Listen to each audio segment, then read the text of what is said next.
आंखों से भी आंसू आ जाएंगे और मन हैरानी से भर जाएगा। यह अनुभव मैं आज आपके साथ अपने चैनल से साझा कर रहा हूँ, सभी बहनों के साथ साझा कर रहा हूँ। आज खास तौर पर एक संगत से कहा गया कि इस अनाउंसमेंट को ध्यान से सुना जाए। जिन बहनों और भाइयों को 2 दिन का नाम दान का पर्चा मिला है, उनके लिए सूचना दी गई कि आज यानी 9 फरवरी को सुबह 8 बजे से एंट्री शुरू होगी और 8:30 तक एंट्री दी जाएगी। यह जरूरी जानकारी इसीलिए मैंने आपके साथ सबके साथ पहुंचाने के लिए यह साझा कर दी है।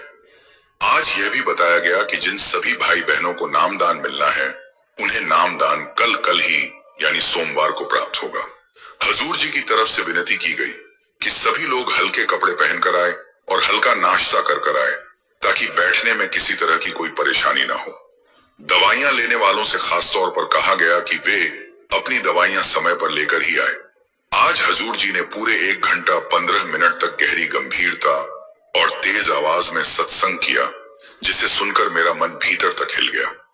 आज संगत को स्वामी जी महाराज की वह वाणी भी सुनाई गई जिसमें चेतावनी का पाप साफ झलकता है। जब बाबा जी मंच पर पधारे, उस समय सबसे पहले सुनील पाठक जी शब्द गा रहे थे, कीर्तन को अब कुछ कृपा कीजिए। शब्द उन्होंने इतनी मधुरता से गाया कि माहौल भाव विभोर हो गया। बाबा जी ने प्रेम भरी दृष्टि डाली और वह शरण सच में अविस्मरणीय बन गया। इसके बाद हजूर जी ने सत्संग की शुरुआत की और बड़े ही स्पष्ट शब्दों में समझाया। हजूर जी ने कहा कि यह स्वामी जी महाराज की वाणी है और यह एक चेतावनी देने वाला शब्द है। उन्होंने समझाया कि हम सब जानते हैं कि प्रेम की परमात्मा की प्राप्ति के आधार पर है, लेकिन कई बार संतों को चेतावनी भी देनी पड़ती है। हजूर जी ने उदाहरण देते हुए कहा, जैसे हम अपने बच्चों को स्कूल भेजते हैं। अगर बच्चा स्कूल जाकर सिर्फ गुरु को प्रणाम करके खेल कूद करके वापस आ जाए और पढ़ाई ना करे, तो माँ बाप उसे सख्ती से समझाते हैं कि बेटा स्कूल पढ़ने के लिए भेजा है। उसी तरह संत भी हमें सख्ती से समझाते हैं ताकि हम सही रास्ते पर चल सके। हजूर जी ने भावुक स्वर में यह भी कहा कि महाराज जी को यह मार्ग बताते हुए 40 साल हो गए हैं, फिर भी हम कई बार लापरवाही कर जाते हैं।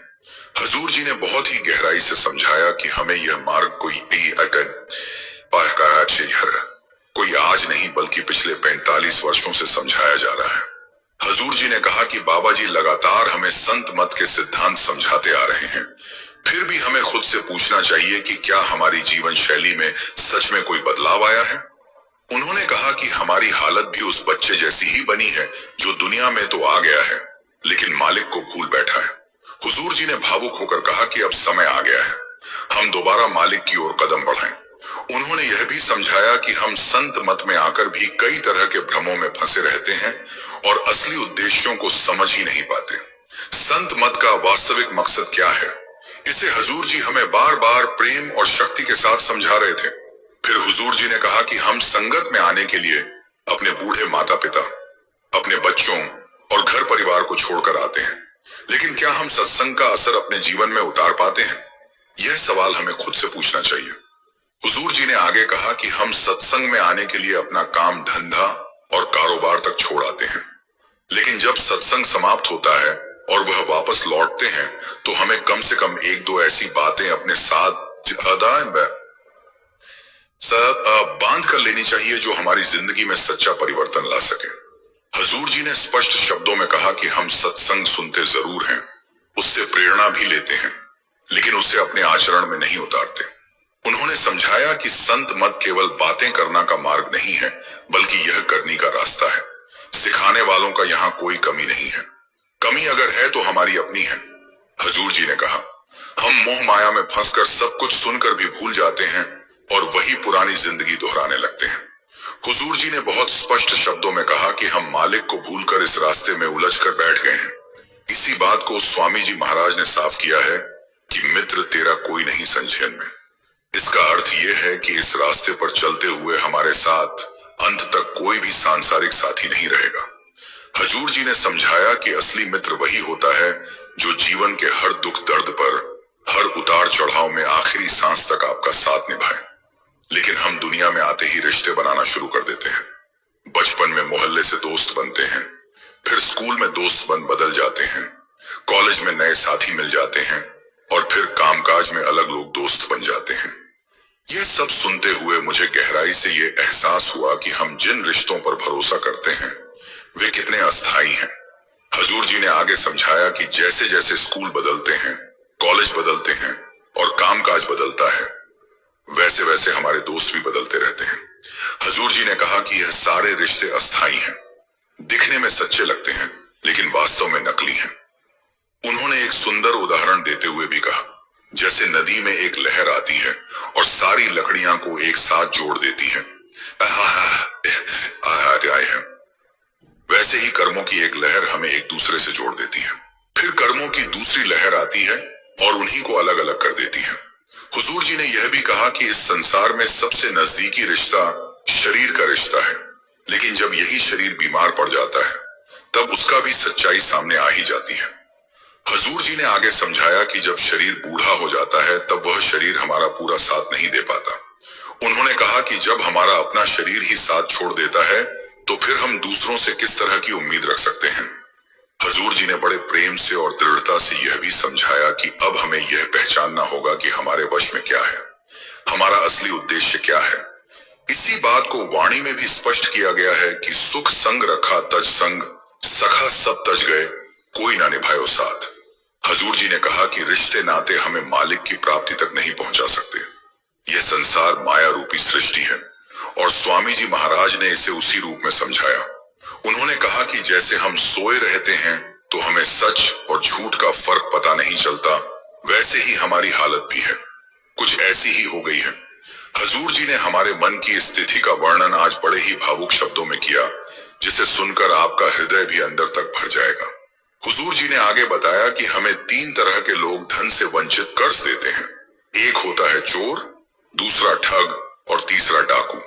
डाकू बंदूक की नोक पर रोकता है, चोर अंधेरे में रात के समय चोरी करता है, लेकिन जो ठग होता है वह अपनापन दिखाकर हमें लूट लेता है। महाराज जी अक्सर कहा करते थे कि ठग वही होता है जो अपना बनकर सब कुछ छीन ले। हजूर जी ने समझाया कि यही संसार की मोह माया सबसे बड़ी ठग है। हम इसी मोह माया में फंस कर रह गए हैं, हमारा असली उद्देश्य से दूर करता आ रहा है। हजूर जी ने कहा कि माया ने शुरू में भी हमें भटकाने में कोई कसर नहीं छोड़ी। हजूर जी ने बहुत सुंदर उदाहरणों के माध्यम से हमें समझाया कि वह मोह माया कोई आज की बात नहीं है, बल्कि प्राचीन काल से चली आ रही है। उन्होंने कहा कि रामायण को ही देख लो, जहां एक माँ ने राज के मुंह में भरत के लिए ऐसा वर मांग लिया जिसके कारण भगवान श्री राम को 14 वर्ष का वनवास भोगना पड़ा। महाभारत का उदाहरण देते हुए हजूर जी ने बताया कि पुत्र मोह में दुर्योधन ने ऐसी भारी भूल कर दी जिसे उसकी मां भी समय रहते समझ नहीं पाई और परिणाम स्वरूप भयानक युद्ध हो गया। हजूर जी ने कहा कि आज भी हमारी स्थिति अलग नहीं है, हमें अपना असली उद्देश्य दिखाई नहीं देता क्योंकि हम बच्चों के मुंह में फंसे हुए हैं। पहले भी हम इसी मोह में उलझे थे और आज भी वही हालत बन गई है। हजूर जी ने कहा कि इसी मोह में पड़कर हम बच्चों की हर चीज को अपने नियंत्रण में रखने की कोशिश करने लगे हैं और यही हमारी सबसे बड़ी भूल बन गई है। हजूर जी ने आगे प्रेम के सिद्धांत को समझाते हुए कहा कि हमें बच्चों को संस्कार देकर उनके जीवन को उनके भरोसे छोड़ देना चाहिए, लेकिन हम अपनी जिंदगी की एक एक बात को नियंत्रित करने लगते हैं। वही बच्चे जब बड़े हो जाते हैं तो एक दिन हमें ही कहने लगते हैं, बार बार फोन मत करो, हमें अच्छा नहीं लगता। जिन बच्चों से हम सुख की उम्मीद बांध बैठे थे वही कई बार हमारा दिल दुखा देते हैं। इसी सच्चाई को वाणी में भी बताया गया है कि कुल राजा को प्रजा को सब संसार। हुजूर जी ने कहा कि इस संसार में किसी के साथ स्थायी साथ नहीं निभाया जा सकता क्योंकि सब कुछ चलायन है। फिर भी हम धन दौलत और रिश्तों को ही अपना सहारा मान बैठते हैं। हुजूर जी ने समझाया कि हम किस किस के पीछे भाग रहे हैं, कभी पद, कभी प्रतिष्ठा के पीछे, कभी राजपाट के पीछे, कभी प्रजा और अधिकार के पीछे। हजूर जी ने साफ कहा कि यह सब झूठ है।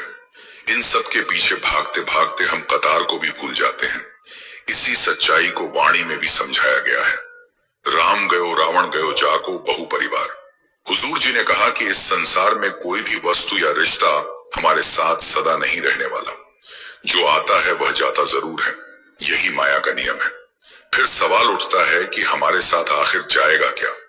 इसी बात को 9वें बादशाह ने स्पष्ट किया है, नाम रहियो साधु रहियो। हुजूर जी ने आगे कहा कि इस मार्ग पर अगर कोई हमारे साथ अंत तक रहने वाला है वो है केवल मुर्शिद।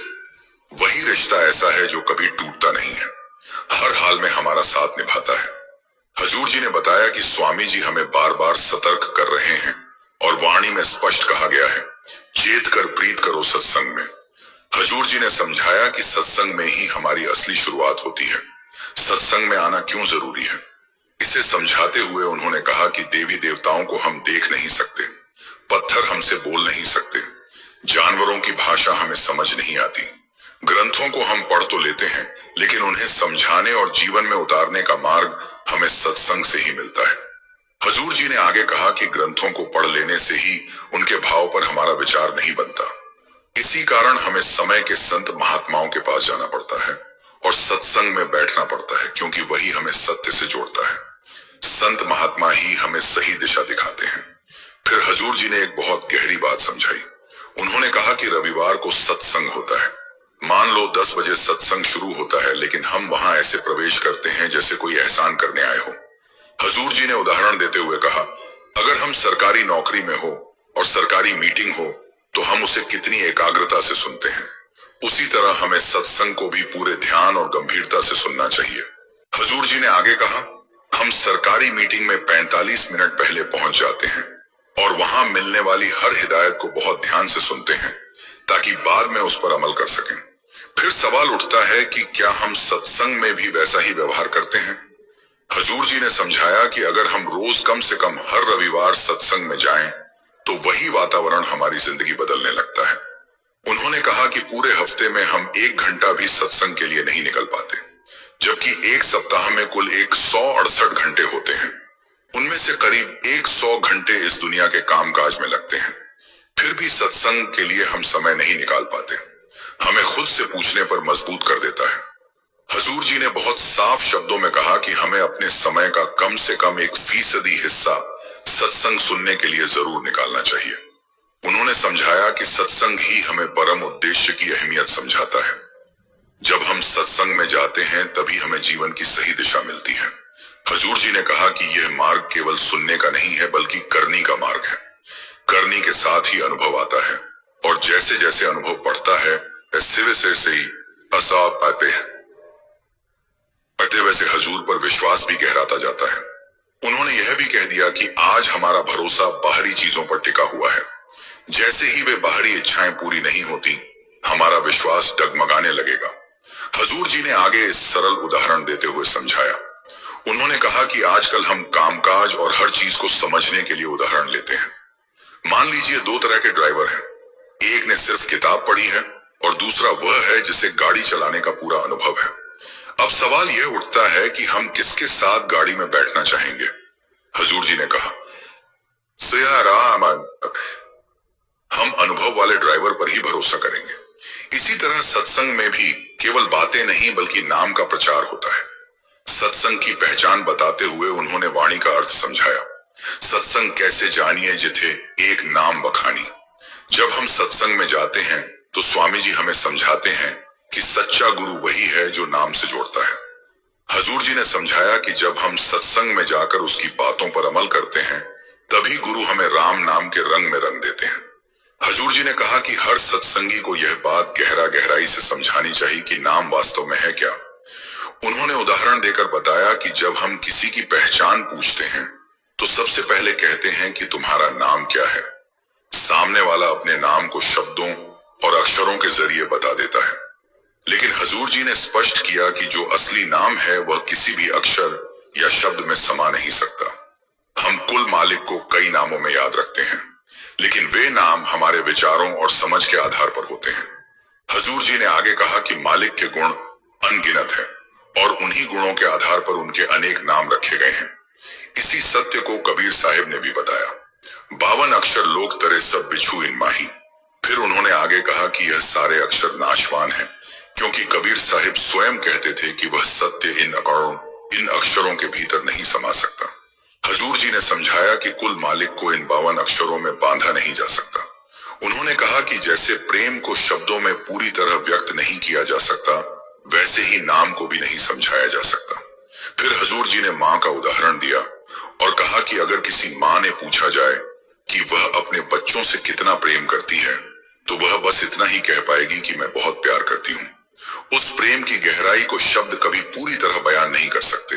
मैं यही कह रही हूं कि मैं बहुत प्रेम करती हूं, बार बार वही शब्द दोहरा सकती हूं, लेकिन उस प्रेम की गहराई को शब्दों में बांध नहीं सकती।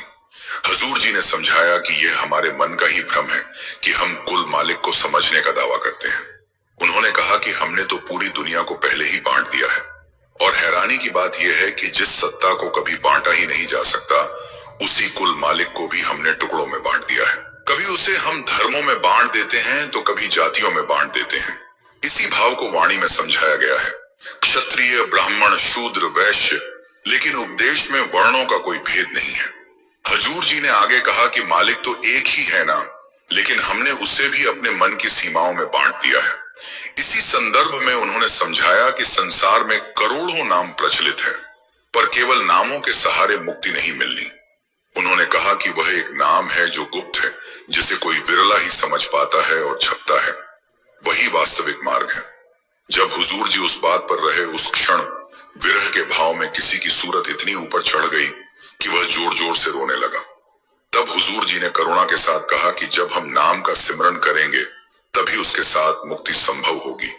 फिर उन्होंने 10वें बाद पाशाह का उदाहरण दिया और बताया कि उन्होंने परमात्मा के 1000 से भी अधिक, लगभग 1100 नाम लिखे, लेकिन अंत में उसी सत्ता को अनामी कहकर व्यक्त किया।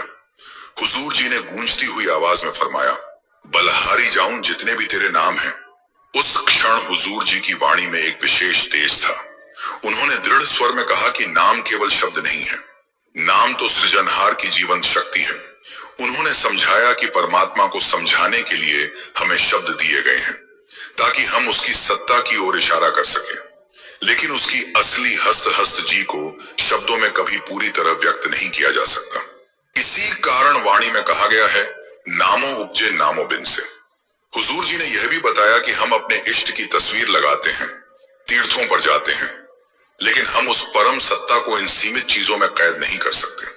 हुजूर जी ने आगे समझाया कि नाम के 2 रूप होते हैं, एक वर्णात्मक नाम और दूसरा धनात्मक नाम। उन्होंने कहा कि जिसके बारे में पहले चर्चा हुई वह वर्णनात्मक नाम है, लेकिन धनात्मक नाम वह है जिससे प्रकाश और ध्वनि दोनों प्रकट होते हैं। फिर हुजूर जी ने सृष्टि की रचना का उदाहरण दिया और बताया कि विज्ञान भी बिग बैंग थ्योरी के माध्यम से ही यही करता है कि सृष्टि के आरंभ में एक महान विस्फोट हुआ था, जिससे अत्यधिक प्रकाश और तेज ध्वनि उत्पन्न हुई। इसके बाद हुजूर जी ने वाणी का आश्रय समझाते हुए कहा कि जब वाणी गूंजती है तो वह सत्य का साक्षात्कार बनाती है, और उसका मूल आधार ध्वनि और प्रकाश ही है। कबीर साहिब ने बहुत सुंदर बात कही थी, एक नूर से सारा जग उपजा है, फिर कौन भला कौन मंदा। हजूर जी ने समझाया था कि उस नूर से, उस ज्योति का आधार केवल प्रकाश है। संतों ने हमें यही सिखाया है कि उस प्रकाश को बाहर नहीं बल्कि अपने भीतर महसूस करना है। लेकिन क्या हुआ, उसी प्रकाश को हमने मंदिर, मस्जिद, गुरुद्वारे और गिरजा घर में सीमित कर दिया। दीप जलाने लगे, घंटियां बजाने लगे। हजूर जी ने दृढ़ता से कहा कि वह कोई साधारण चीज नहीं है बल्कि एक जीवंत शक्ति है। फिर उन्होंने स्वामी जी की वाणी का उल्लेख करते हुए बताया कि धन संपत्ति कभी हमारे काम नहीं आएगी। हजूर जी ने यह भी कहा कि यह वाणी कोई नहीं बल्कि करीब 150 साल पहले लिखी गई थी, और उसका महत्व आज भी उतना ही सच्चा और जीवंत है। हजूर जी ने आगे चेतावनी भरे स्वर में समझाया कि हम अक्सर यह मान लेते हैं कि हमारा अस्तित्व धन दौलत से जुड़ा हुआ है। उन्होंने साफ कहा कि पैसा हमारे किसी काम नहीं आएगा, लेकिन फिर भी मन सवाल करता है कि इस बात को क्यों माना जाए। हजूर जी ने समझाया कि धन का आधार केवल लेन देन है। व्यापार में धन आता है, कारोबार चलता है, लेकिन हमने यही धन रिश्वतों में भी घुसेड़ दिया है। उधार, हिसाब किताब और पैसों की सोच रिश्तों के बीच आ गई है, और वहीं से संबंधों की मिठास टूटने लगी। हजूर जी ने बड़े प्रेम से समझाया कि जहां किसी का उधार का सवाल ही नहीं था, हम वहां भी लेन देन की सोच लेकर आ गए। जो चीज परमात्मिक रास्ते से लेने लाने ही नहीं थी, उसे भी हम परमार्थ में घुसा दिया। संगत जी, मिलते हैं अगले सत्संग में। संगत जी, आपसे एक विनती है, प्लीज चैनल को सब्सक्राइब कर लीजिए और कमेंट बॉक्स में राधा स्वामी जी जरूर लिख